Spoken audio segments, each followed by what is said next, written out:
Eu sou Mário Persona e essas são as respostas que eu dei aos que me perguntaram sobre a Bíblia. Você escreveu perguntando se, quando está sofrendo, passando por tribulações, sofrimentos, isto é um sinal de que você está desobedecendo. Nem sempre.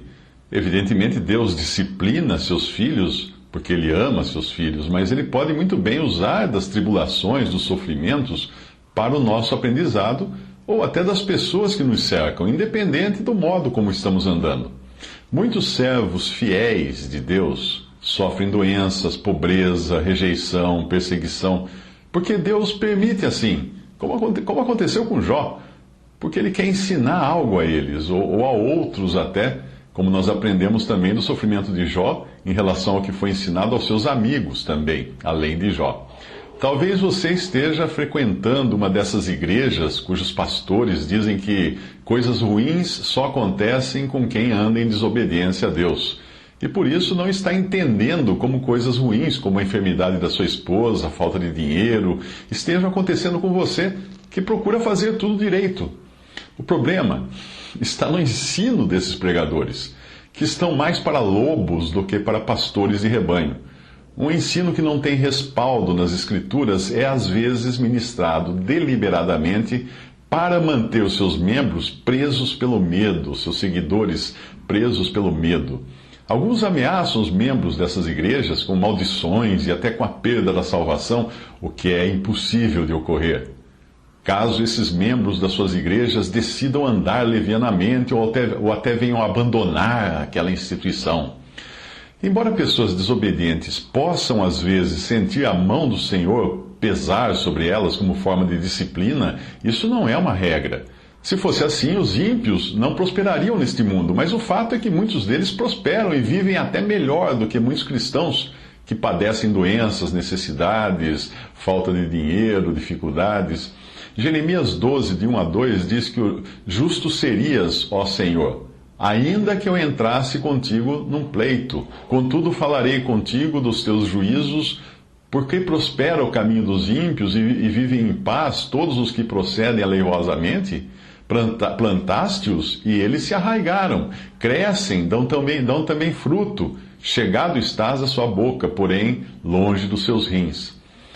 Por outro lado, o apóstolo Paulo, que era um servo fiel ao Senhor, sofreu coisas terríveis. Se nós fôssemos acreditar na conversa desses pregadores que aterrorizam seus membros, seus seguidores, então Paulo estaria andando errado, estaria pecando.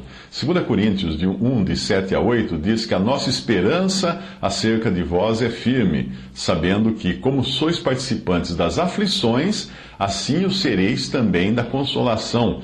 Porque não queremos, irmãos, que ignoreis a tribulação que nos sobreveio na Ásia, pois que fomos sobremaneira agravados, mais do que podíamos suportar, de modo tal que até da vida desesperamos. 2 Coríntios 11, 23 a 27 diz: são ministros de Cristo? Falo como fora de mim, eu ainda mais. Em trabalhos, muito mais. Em açoites, mais do que eles. Em prisões, muito mais. Em perigo de morte, muitas vezes. Recebi dos judeus 5 quarentenas de açoites menos um.